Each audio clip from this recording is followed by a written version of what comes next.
nuevamente en el programa Reflexiones. Llama la atención el ataque frontal que el gobierno del presidente Maduro está realizando contra la oposición y contra los líderes empresariales. Acaba de salir por allí un afiche que pusieron en todas las calles de Caracas, donde acusan a 3 distinguidos dirigentes de la oposición de ser los cautores de la escasez, de la inflación, del desabastecimiento. Y por otra parte, Maduro también ataca al presidente de Fede Cámaras, al presidente de Consecomercio, es decir, a todas las instituciones del sector privado en Venezuela, alegando que también son los responsables de la situación económica que vive el país. Aquí hay una guerra económica, efectivamente, pero la guerra económica es entre los grupos del chavismo. En el gobierno están 3 grupos disputándose las cuotas de poder y en consecuencia las cuotas de negocio, las cuotas de posibilidades de hacer más dinero. Tenemos por un lado los pragmáticos encabezados por Merentes, en donde Merentes trata de buscar en su discurso que de alguna manera la situación de escasez se mejore, que la inflación de alguna manera se abata un poco, etc. Pero sin embargo, como todos sabemos, Merentes también tiene vinculaciones con las organizaciones que asignan dólares y con las personas que solicitan y las instituciones que solicitan dólares, y en consecuencia pues allí se derivan algunos buenos negocios. Por otra parte están los ideólogos extremistas, los ideólogos comunistas, como es el caso de Giordani, como el caso de Eltrudi, como el caso de Samán, que son individuos que sienten que en la medida que el modelo económico cambie, en la medida que el modelo económico se oriente de la manera racional como debería hacerlo, estarían perdiendo peso político, estarían perdiendo importancia y en consecuencia sus actividades políticas quedarían relegadas a un segundo plano porque el discurso que ellos sostienen ante una apertura de la economía no tendría ninguna cabida. Entonces, por razones de preservar poder político, por razones de la fuerte influencia ideológica que tiene Cuba y el modelo cubano sobre ellos, difícilmente esta gente va a permitir que la economía venezolana se mueva en un sentido diferente. Y por último tenemos el grupo los grupos que son las mafias que pululan en el gobierno y que al amparo de la situación de control de cambio, al amparo de la situación de un dólar paralelo exacerbado, hacen grandes negocios. Los grandes negocios que hacen son unos porque compran productos en el exterior a 6.30 porque tienen acceso a Cadivi, son mafias que están vinculadas con los que otorgan las divisas, los que asignan las divisas, compran los productos a 6.30 en el exterior y los revenden hasta 10 veces más su precio en Venezuela. Esas mafias pululan dentro del gobierno, esas mafias tienen grandes beneficios. Se puede afirmar inclusive que esas mafias manejan al año entre 5.000 y 6.000 millones de dólares. Por otra parte, hay otro tipo de mafias que controlan la asignación de divisas, entonces tratan que las personas que van a concurrir, bien sea el SICAT o bien sea Cadivi, tengan que pasar por un pago de una cuota para poder ser favorecidos con una asignación de divisas. Esas mafias también están allí en el gobierno y a esas mafias tampoco les interesa que el control de cambio se levante, que el control de cambio se elimine, sencillamente porque estarían perdiendo una posibilidad enorme de hacer grandes negocios como han venido haciendo a través del tiempo. Entonces esa es la guerra económica de los grupos del gobierno que se disputan entre sí las posibilidades de negocios y las posibilidades de obtener dinero mal habido y enriquecerse como ya sabemos que se han enriquecido tantos y que aparecen en todas las revistas especializadas cuando se habla de riqueza mala vida. Son muchos de los miembros del gobierno del chavismo que aparecen allí reflejados en esas revistas. Por otra parte, debemos conversar que se abrió una vez más la demanda de divisas a través del SICAP. Se pusieron en el mercado $100 para ser subastados en SICAP, y la demanda de grupos limitados por su actividad económica, por su actividad comercial, representaron una ínfima parte de lo que es el universo comercial y el universo industrial en Venezuela. Pero ese grupo pequeño, con una oferta de $100, se presentó y solicitaron entre todos $800 millones. Una vez más, quedó demostrado que el gobierno carece de la capacidad para colocar en el mercado cambiario la cantidad de dólares que realmente necesita la economía. Imagínense ustedes por un momento si todos tuviéramos acceso al SICAP, tanto personas naturales como personas jurídicas, entonces la demanda sería enorme, por no decir infinita.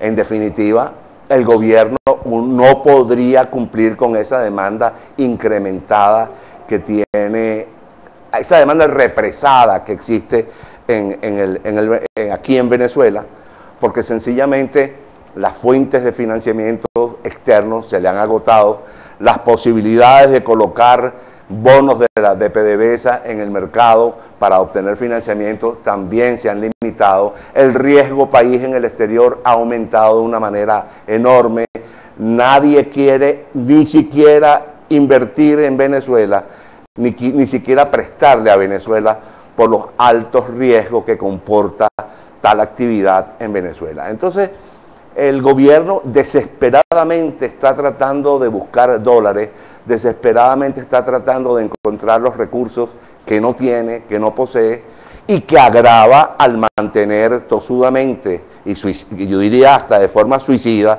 una situación económica que el país ha demostrado que no puede seguir soportando. Si a eso le agregamos que la demanda de dólares en Venezuela está limitada a viajeros, está limitada a empresas registradas en Cadivi, en el caso de Cadivi, y en el caso de SICAP, como ya hemos dicho, solamente concurren algunos sectores, los sectores productivos que son llamados para participar. El gobierno se dedica a atacar a los viajeros, los que llaman los raspatarjetas, que son los causantes de la situación del dólar paralelo y la escasez, etc. Señores, la cantidad de dinero que demandan los viajeros al año es entre 200 y 300 millones de dólares, frente a los 5.000, 6.000 millones que las mafias del gobierno se están aprovechando. Entonces, no puede dársele responsabilidad exclusivamente a los viajeros y decir que los viajeros son los causantes de la situación del dólar, el dólar aquel que no se puede mencionar. El dólar aquel que no se puede mencionar viene creciendo casi de manera exponencial. Esa nueva cotización de ese dólar paralelo es consecuencia de los controles gubernamentales, es consecuencia de la limitación del acceso a las fuentes de dólares, y definitivamente con un dólar oficial a 6.30, esto se convierte en el bien más preciado que la gente persigue en el país, más allá que el papel toalé, pensaría yo, es la búsqueda de ese dólar. Y como ese dólar definitivamente solo está limitado a quienes están vinculados con Cadivi, los que tienen, los que pagan las coimas para que sean aceptados o admitidos en Cadivi y en SICAP, entonces la gente no le queda otra alternativa que concurrir a otro a otra fuente de obtención de dólares. Porque imagínense que usted reciba sus utilidades este año y usted las coloca en el banco y al terminar el año la inflación fue del 50%. Quiere decir que los recursos que a usted le fueron otorgados, digamos en enero, al terminar el año, los ahorros que usted tenía en el banco significan que valen 50% menos. Ante esa circunstancia, la gente trata bajo cualquier manera de obtener dólares porque se sitúa en dólares para poder protegerse frente a la inflación, etc. Por otro lado, la gente tiene otra opción, agarra sus utilidades, se compra una nevera, se compra una cocina, pero ¿cuántas neveras puede comprar usted? Una nevera. ¿Por qué? Porque donde la coloca, se compra una cocina, etcétera, si es que les encuentra, si es que encuentra que esos productos están en el mercado. Entonces al venezolano que tiene sus ahorros en la mano, que tiene liquidez en la mano, no encuentra qué hacer con la liquidez, como tampoco encuentran qué hacer con la liquidez los bancos.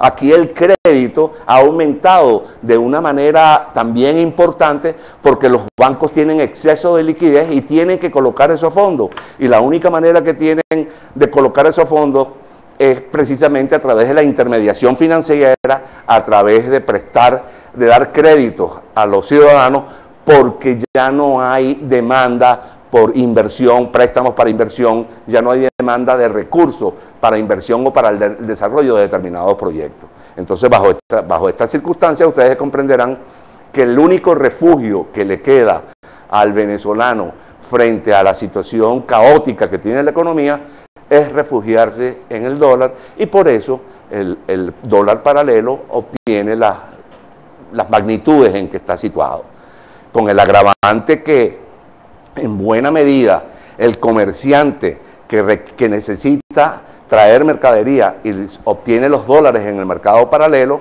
y imagínense ustedes que pagó en ese momento una cantidad X, cuando ese inventario que él compró a una cantidad X la va a reponer, esa misma cantidad de productos vale X más 1.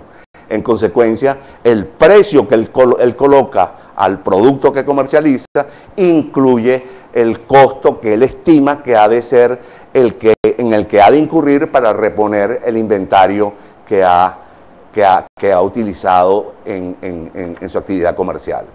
Entonces, señores, la situación económica que está planteada es una vez más culpa y única irresponsabilidad del gobierno.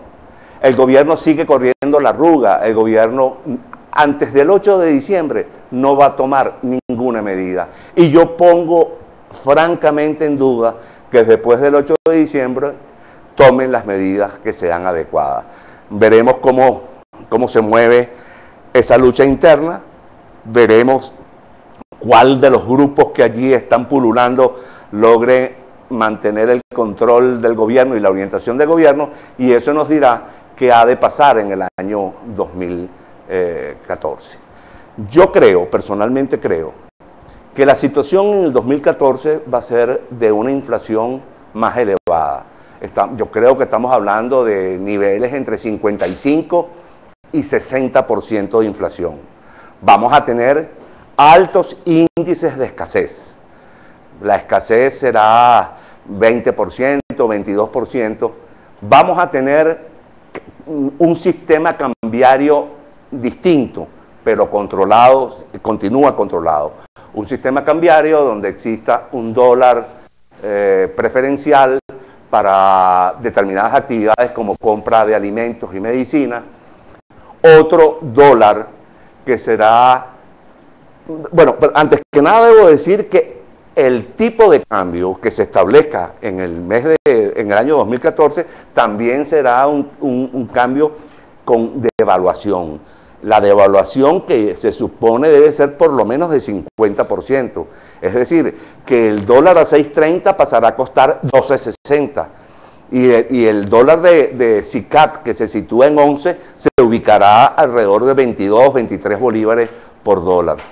No quiero mencionar ni siquiera cuál podría ser la cotización del mercado paralelo, porque la verdad es que también va a sufrir los embates de esta situación. En consecuencia, la perspectiva de este gobierno, que este gobierno le ofrece a Venezuela, ese gran aguinaldo que nos van a dar en diciembre, consiste en más controles, más escasez, más inflación, menos libertad económica y mayores acusaciones injustas y mayores acusaciones que traen por los pelos para poder justificar lo que no puede ser justificado, que es la incapacidad manifiesta del gobierno para mantener una economía sana, racional y que funcione y que la gente no sufra tanto los embates de la situación económica que el propio gobierno ha creado.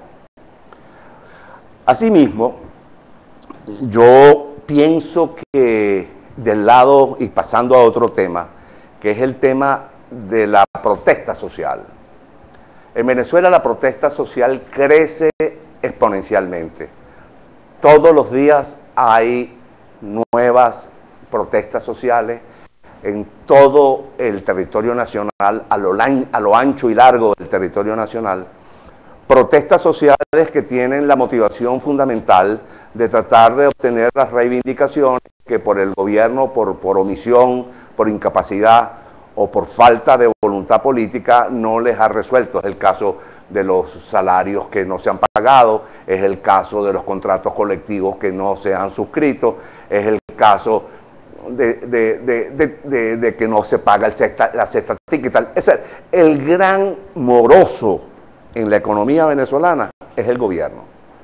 Y entonces la gente sale a la calle a reclamar lo que consideran sus derechos. Y aquí no hay distingo. Ahí salen chavistas y no chavistas. Sale la gente a buscar que el gobierno de alguna manera le morigere la situación de insatisfacción que tiene. Es decir, la gente se siente impotente frente al Estado. Y la única manera, impotente frente al Estado porque el Estado no funciona como tal. Entonces la gente simplemente concurre a la protesta pública para tratar de lograr algo del gobierno. Pero entonces yo me planteo, ¿es que acaso la protesta que hacen los trabajadores de Matanzas no me afecta a mí o no me interesa a mí? ¿O la protesta que hacen los trabajadores en Maracaibo? ¿O la protesta que hacen los médicos? ¿O la protesta que hacen los profesores universitarios? ¿No me afecta a mí? Pues claro que me tengo que sentir afectado por ello. Afectado por ello no tengo que tener solidaridad con ese tipo de manifestaciones, porque ese tipo de manifestaciones lo que están expresando es que el modelo económico que el gobierno ha creado no funciona, no sirve y tiene que ser cambiado. Y desde ese punto de vista, yo hago una crítica fuerte y firme a la dirigencia política. La dirigencia política tiene que apersonarse en esos conflictos, porque esos conflictos no son individuales, esos conflictos son un todo frente al estado de cosas que se viven en el país y que el gobierno no resuelve. Entonces, la dirigencia política tiene que estar al lado de la protesta social, tiene que encauzar la protesta social, tiene que darle rutas y rumbos a la protesta social, porque ese es el único camino que le queda a los venezolanos para lograr sus reivindicaciones. Yo pienso, por ejemplo, que los diputados a la Asamblea Nacional de oposición perfectamente bien pueden abandonar, ellos tienen que estar los martes y miércoles en las reuniones de la Asamblea y reuniones de comisiones, pero ellos podrían perfectamente bien dedicar los otros días a acompañar personalmente las manifestaciones que están en la calle para que la gente sienta que hay una especie de imbricación entre la protesta social y la actividad política. La protesta social forma parte de la acción política. Entonces, la conjunción de la dirigencia política con la protesta social contribuiría a crear un programa de acción política con contenido social para poder entonces darle más contundencia a las marchas y más contundencia a las soluciones que se le piden al gobierno. El gobierno resuelve las protestas sociales hasta ahora bien sea persiguiendo, acosando, encarcelando a los dirigentes de estas protestas, y también el gobierno, en algunos casos, opta por establecer soluciones puntuales a los problemas planteados. Pero los problemas son estructurales. El problema del tipo de cambio es un problema estructural. El problema de la liquidez en manos del público es de tipo estructural. En consecuencia, las soluciones que el gobierno pueda dar no son las soluciones estructurales. Por tanto, la protesta social, la protesta opositora, tiene que nutrirse de esa protesta social para poder llevar al país a una nueva situación que permita recuperar la racionalidad y el crecimiento. Así, señores, que lamento mucho que quizás estas reflexiones del día de hoy no son precisamente las más entusiastas. Sin embargo, eso forma parte de la realidad venezolana. Así que buenos días, muchas gracias, un agradecimiento por el equipo técnico que permitió que esto fuera al aire y ojalá que podamos seguir saliendo al aire en las próximas semanas. Buenos días y pásenla bien.